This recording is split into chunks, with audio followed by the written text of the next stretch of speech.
A monitor lizard is out hunting. This powerful lizard well knows the habits of the small marsupials and rodents of the desert regions and is sniffing around a clump of bushes, looking for the entrance to the galleries in which the mammals take shelter during the daylight hours.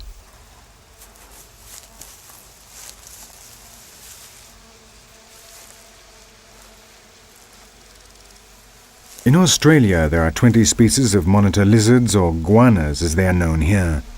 They live in almost all the ecosystems of the continent, demonstrating their ability to adapt to all types of the environment.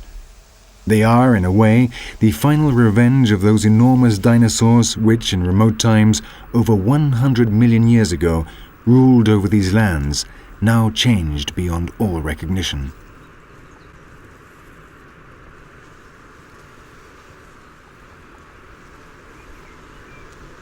The blue-tongued lizard is much less powerful than its relatives, the monitor lizards, but evolution has ensured it is equipped to defend itself in this world of hunters and prey.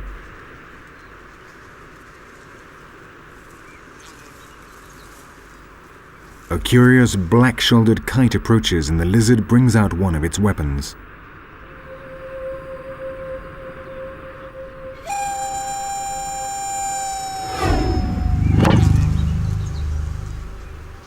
A large blue tongue, extremely threatening in appearance and, moreover, poisonous, serves to frighten off possible predators.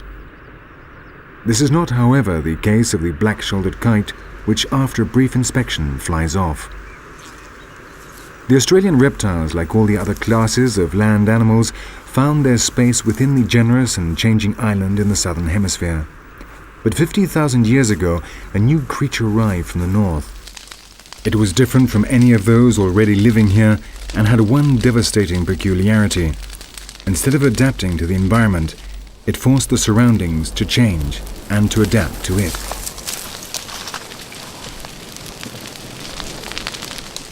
The arrival of man brought violent changes. Never before had Australia changed so rapidly and at such a speed that it did not give time for species to adapt. Along with man, other invaders also arrived. At first, with the Aborigines, they came slowly and in small numbers, giving rise to new species which displaced the native ones.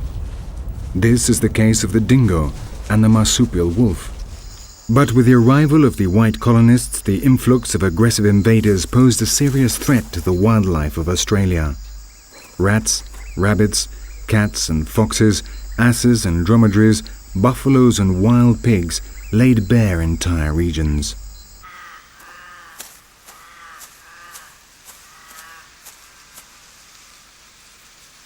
These new invasions have demonstrated the fragility of an ecosystem which for so long remained isolated, and the not too distant future may well bring yet another threat.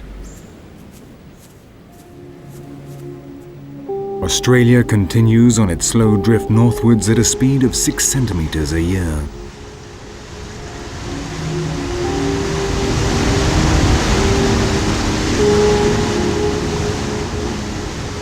At present, a narrow strait is all that separates the fauna of the two continents.